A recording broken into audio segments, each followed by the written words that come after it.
book, it'll put both of them together, but to make it make sense to you, cross it out. That way you know conducting airways versus alveoli. Okay? For each Chang, for Egan's, it's going to put conducting airway and alveoli. It's because we're still compliant. It's still lung compliance. Okay? They're both going to say overall lung compliance. I don't want you to think like that. That's how I'm trying to make this make sense a little bit. And directly related to peak pressures. So, let's say 500 tidal volume. PEEP is 5.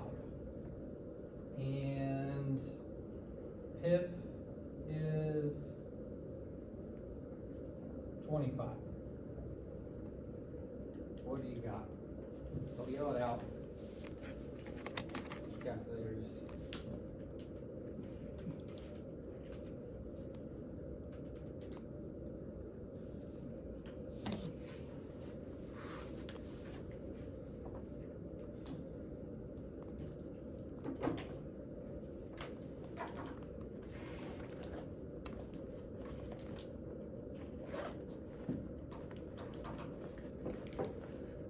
Jennifer, what did you get?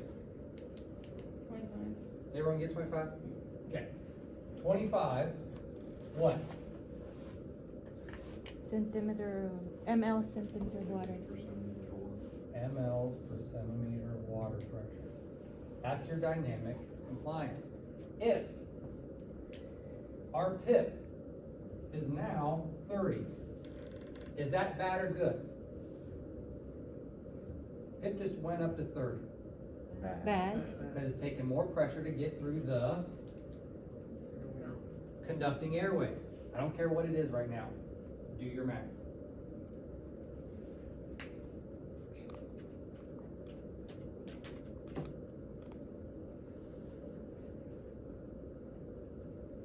Suzanne, what'd you get? 16. Everyone gets 16. Wait, Well, it doesn't seem right. It should be. hold on. 20. 30 minus 5, Oh. 25.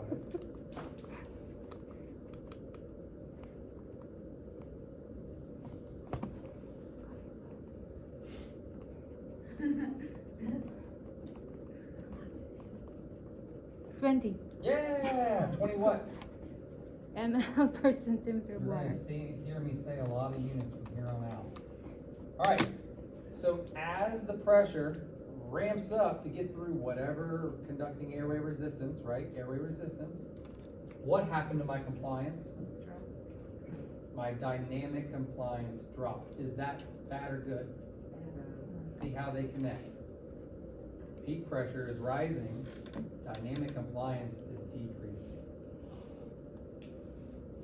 So again, if I raise that to 35, without you even doing the equation, if this went to 35, what happens to dynamic compliance?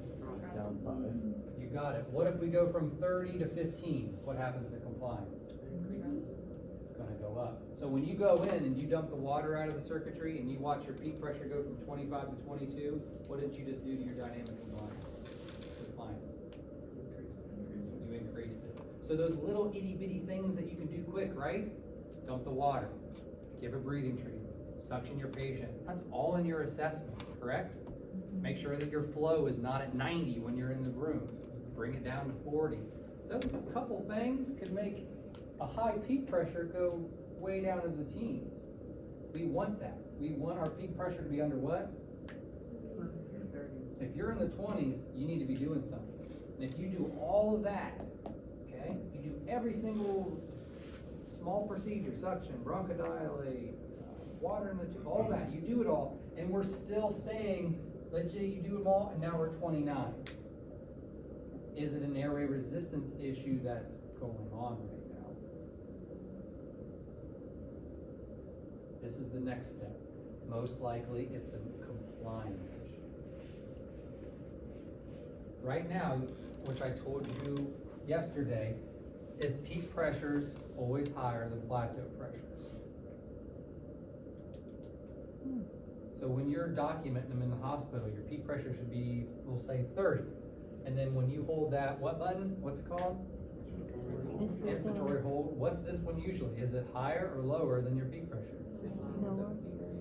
Okay, so let's say it's 28. Remember, this peak pressure is the highest amount of pressure in the airway, right? And where's plateau pressure? At the end of inspiratory. The hold. It levels out your pressure in your alveoli and gives you a number. Peak pressure, see how it's always higher than your plateau pressure, no matter what. No matter what. If lung compliance, if plateau pressure is increasing, what has to happen to your peak pressure? Also has to go up. So if here's your peak pressure, and here's your plateau pressure, so let's say, we'll go with pneumonia, inflammation, right in the middle lobe, and it's traveling, upper and lower. So compliance, keep wanting to say compliance. Plateau pressure has to increase because it's taking more pressure to pop open those alveoli that's shut down from inflammation and fluid, right? So plateau pressure is increasing and increasing and increasing, but where's peak? Is it always on top? So what I'm getting at is, and we're gonna do more of these with scenarios, it'll make sense. If you do all those breathing treatment, suction, water in the tube, and your peak pressure is still high, so it's still right around 30, your plateau pressure is probably right under it, meaning your compliance is probably the issue. Your overall lung compliance, talking about your alveoli. It's closed down. You know, you look at an x-ray and it's completely whited out.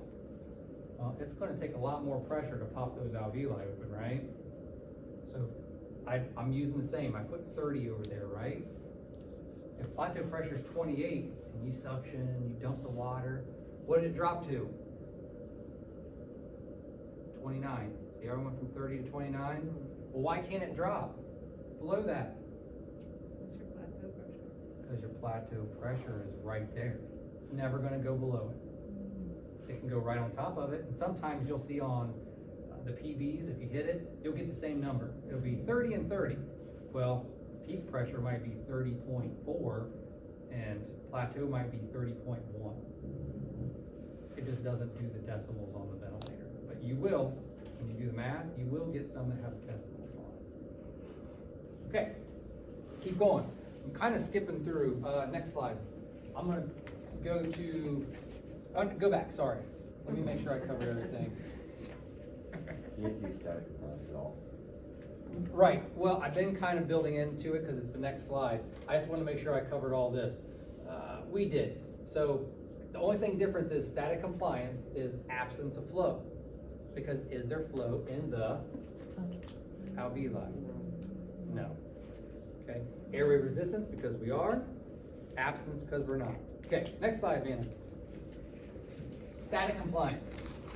It's the same equation, right? Except for PIP now changes to flat. So if I'm asking about static compliance, do I want to know about your peak pressure? Nope, it's not in the equation. Don't care about it right now. So if I ask about the static compliance, we're talking about what?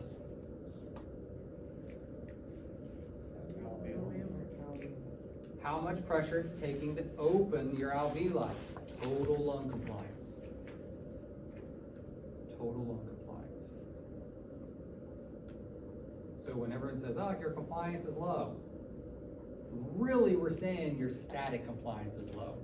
No one rarely ever talks about dynamic compliance because it's so easy to fix usually. Static, it's not. This is going to take your pronate, right? Your metanebs, your nitrates, and a lot of, say it loud, time. Okay.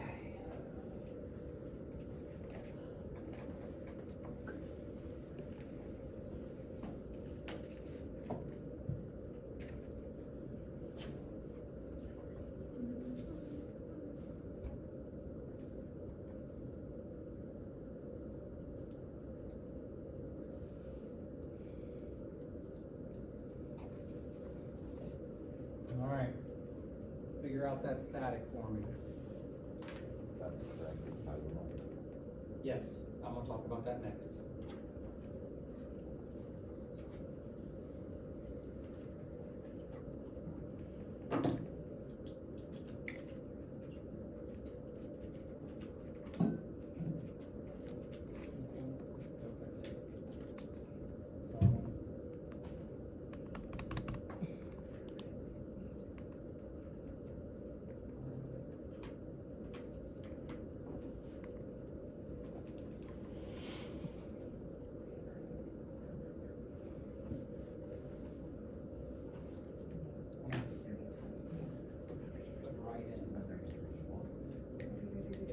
No, I meant like. Okay, what do we get? 33.3 forever. 33.3 units. Okay, units also. If I say this enough, or you say it enough.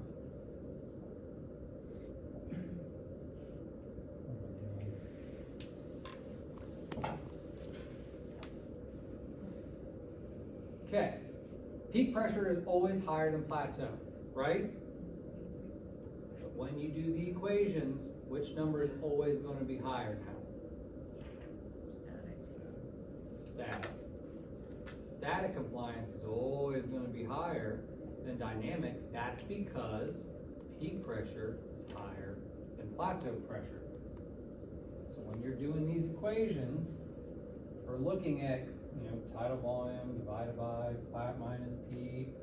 Okay, let me just write them all out. So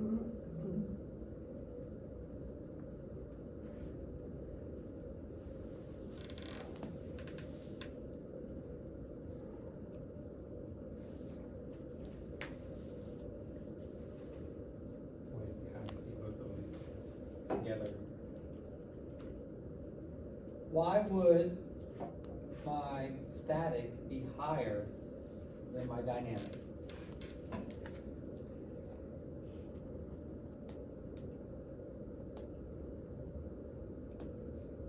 Just by looking at the equations. Your bottom number is always gonna be smaller? Because your bottom number is always gonna be smaller? Because plat's always going to be smaller, right? Correct?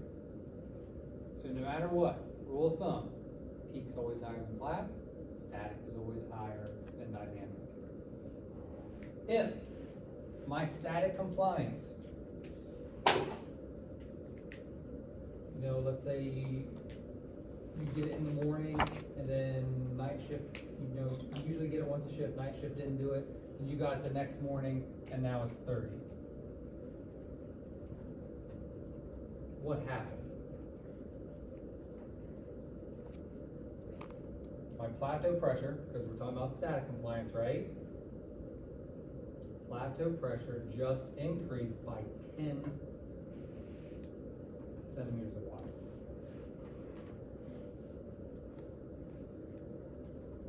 Ray, what happened in that 24 hours?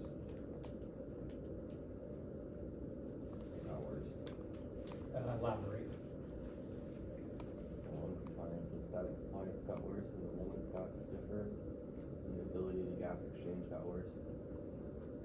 Okay, I'm gonna keep building off of that, yes. So, plateau pressure went up, right? Taking more pressure to try to pop open alveoli, meaning alveoli are what now? They're closed, they're stiff, correct? More restrictive, which means if I plug this into this equation, what number am I gonna get? Do the math.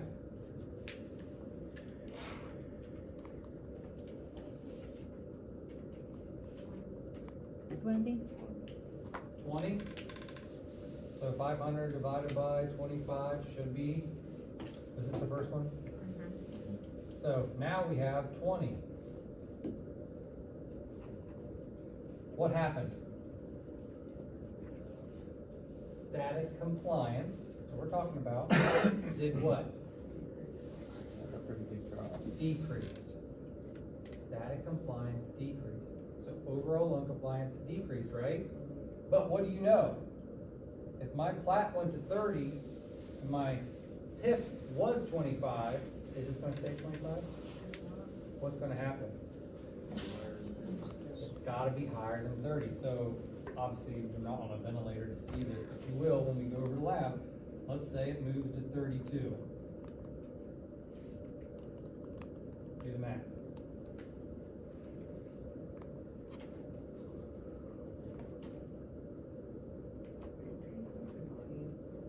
$18.5. Is that what everyone got?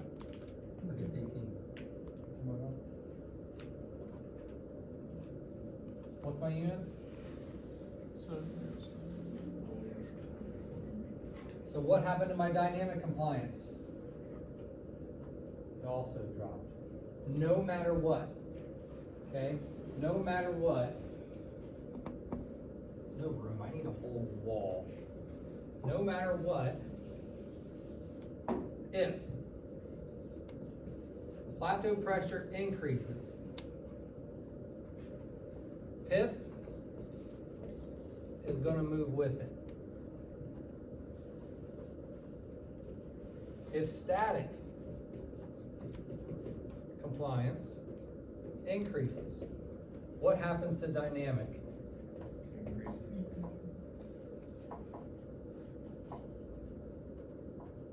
Increases, decreases, stays the same? Increases. That's because if this is moving high, this is moving, right? Doesn't matter, high or low. My plat is moving. Is my static moving? Yep. So if plat's always high, sorry, if PIP's always higher than plat, and this is pushing your PIP up, what's happening down here? If these are going up, what's happening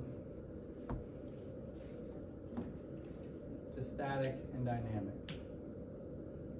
So remember, it's taking more pressure to get through the airways and open up your alveoli.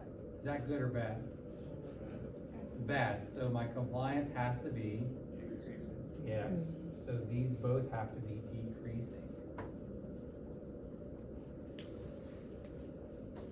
Everyone semi with me. Vanna. Oh wait, corrected tidal volume. This is where it might get a little tricky. So we know what we said all the time, right? What do I mean by corrected? Take out the dead space. Yes and no. Or is it alveolar? That's what I'm really talking about. No. So, What are you really talking about? you know, they create their own dead space. So you're kind of right in that thinking. But on the ventilator, you set 500, right? Corrected is what's being exhaled, what's being read back. That's the number that you really want to use. So any type of question for me or the board, I can't give you tidal volume is this, and exhale tidal volume is this. If I do, which one are you going to use? Exhale. You're going to use exhale. You're going to get a more correct number, and that's what the vent does. You know, when you hit that inspiratory hold, it gives you that plateau pressure. Has anyone seen right under that what it gives you? Has anyone really looked? Corrected. Is it Says corrected? corrected, doesn't it? So not dynamic, it gives you static compliance, because you're getting your plateau pressure with inspiratory hold, right? Yeah. So if we're getting plateau pressure with your inspiratory hold, it also gives you your static, depending on whatever exhale volume that particular hold was on. So doing one, you might get a number, you're like, I don't know if I like that. Wait a little bit here. Wait like 20, 30 seconds, hit it again. If it's static compliance is 20, you're like, ooh, I don't know. Wait a minute, 30 seconds, hit it again. Now it's 35. I'm gonna wait another minute and do it again. Does that make sense? So you wanna see a trend. Now if you keep hitting it, it's 20, 21, 20, 22, then you know it's right around that region, correct? Because exhale volume is always constantly changing, correct? if we always put that number in, you're probably always gonna get the same exact number each time. Right? Should be. Alright, Vanna. Wait a minute, cross this whole thing out, off to the next one. Oh. We don't need to know that. Lung compliance. We just kind of talked. The only thing I really want to talk about here is normal. Static compliance. I'm going to say lung compliance a lot. You might have to reel me back in. When I say lung compliance, I'm talking about static, even though dynamic is lung compliance. Just old school saying it that way. It's normal static compliance. Overall lung compliance. Alveolar compliance is 40 to 60. So, what do you want to be above?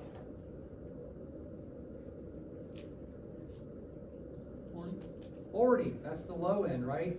Why would 40 to 60 be normal? Who cares about 55 and 30 or in 43? As long as I'm above 40, I'm good. The higher, the better. Does that make sense? Wouldn't you want your compliance to be high? But what if it's 63?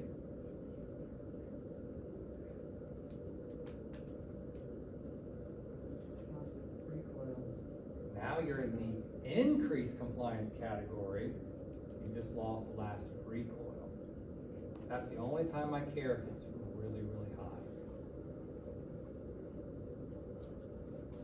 Are you going to see really, really high on the ventilator? COPD, lost elastic recoil. So What's their compliance going to look like? What should have decreased be increased then? Decreased lung elasticity or decreased chest wall recoil? Increase? Well, I'm talking about decreased compliance, decreased static. If this would say increased, that would also be increased. Or wait a minute. Yeah. If you Yeah. said increased compliance, or increased. Decreased chest wall. Yeah, that should be increased.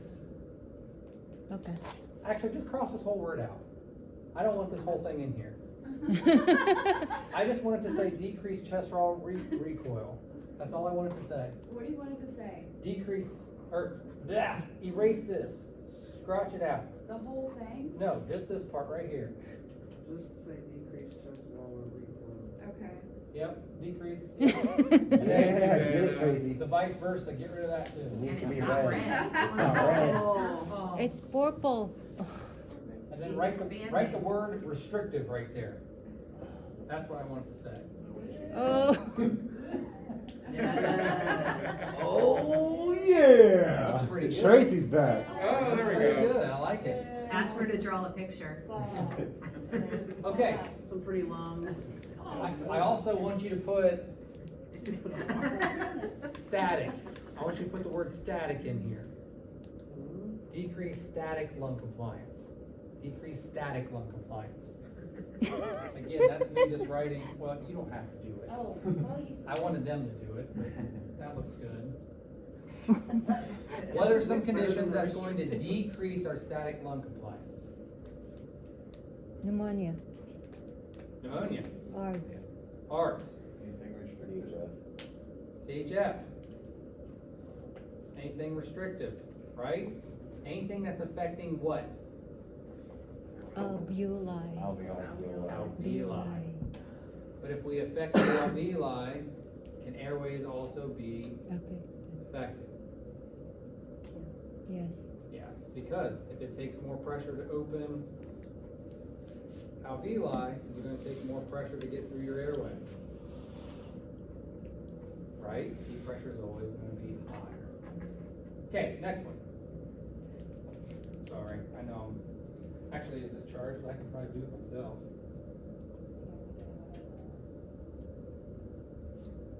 Blue? I don't even know why we have it. I don't think I've ever had it to work for me. Oh, okay.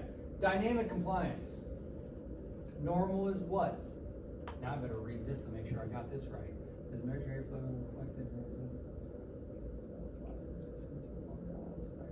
Yeah, make sure that you know dynamic is PIP, right?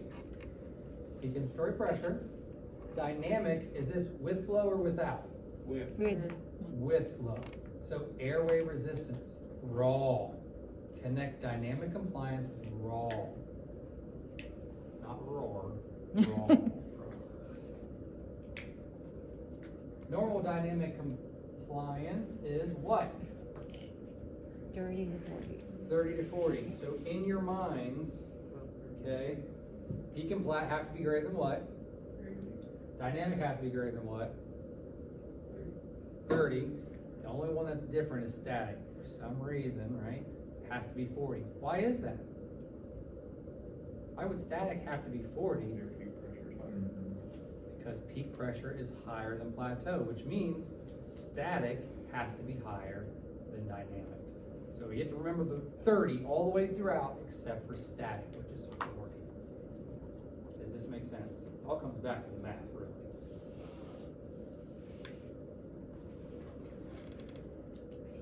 Well, I did it there. I wrote it. What are some conditions? I don't know what I was thinking. What are some conditions that lead to decreased dynamic compliance? Meaning, if this number decreases, what's happening here? Increases. What's going to cause that? Bronchospasm. Secretion. Secretions, water, kink, Plugging. Mucus, yeah, Plugging. plugging. Stepping on the tube while you're helping the patient. I hope not. Could be though. Any type of kink, pinch tube, biting, etc., etc. Wait, can you see all the names again? Bronchospasm. It should be like 5 or 6, 7 slides back. They're all right there. They're all bulleted under airway resistance. Next slide. Thank you. Are you gonna see an increase in dynamic compliance if you have a cuff leak? You won't get any compliance if there's a cuff leak because what are you losing? So your number's gonna be skewed. Yeah. This is where it's gonna get a little more crazy, okay? Where it's gonna be a little more crazy. All right. I need some board.